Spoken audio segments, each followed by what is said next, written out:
One of the key areas of communication that is often overlooked and not often talked about, and certainly not a lot of strategies are provided for this key area, is listening. Now, a lot of people may have heard the term of active listening, and there's various other terms used out in the various coaching realms.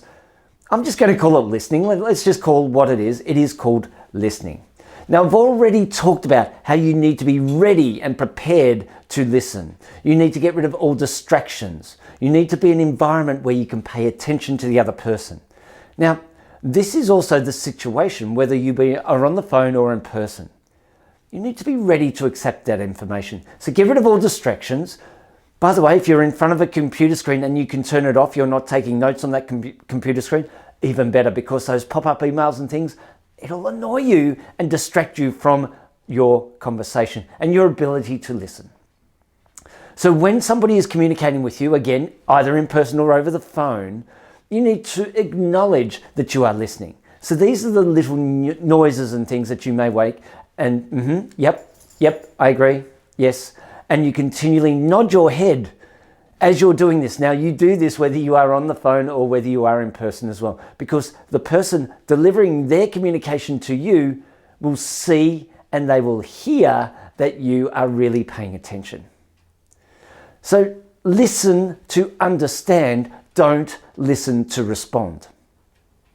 So you possibly say, what do you mean by that exactly? Well, I don't want a canned response or a script response, because people will hear that in your voice. They will understand that you're just repeating back something that you've been taught. Instead, start to acknowledge and make sure that you understand what it is that they are saying first and foremost. Then secondly, summarize back to them what it is that you understand their communication to be. So just give them a brief summary. So just so I fully understand what it is that you're looking for or what it is that you are saying, is it blah, blah, blah, blah. Really simple. And if it's not, the person will re-communicate back to you and establish exactly what it is that they mean. So this gives the person who's communicating with you two really good indicators. One, that you are really listening, and two, that you really want to understand what they are saying. Really important. That person that you're communicating with should be the most important person in the world at that moment in time, and if you make them feel like that, your communication will be at a completely different level. Now, if there's still further doubt as to what it is that you're needing as the listener in regards to information, then you go to the last part of this exercise and ask questions.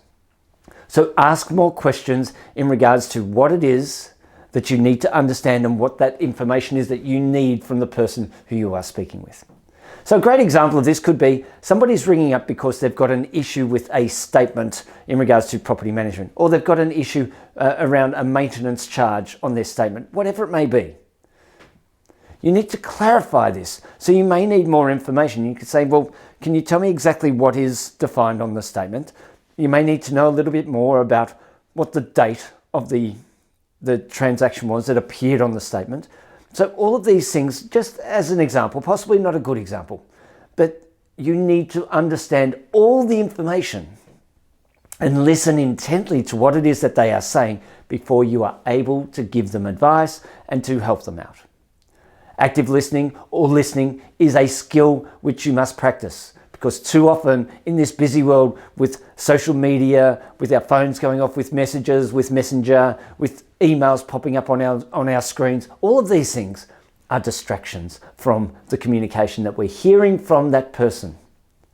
So get rid of all distractions, acknowledge that you're listening, summarize back to them what it is that you believe they are saying to make sure that you have got it right. And if you need more information, ask more questions. If you haven't worked it out yet, that's the acronym RASA. Be ready, acknowledge, summarize, and ask more questions. RASA. I hope this has been helpful. My name is Warren Tate. I'm a communication and presentation coach, and make sure that you master your communication, because communication really can change your destiny.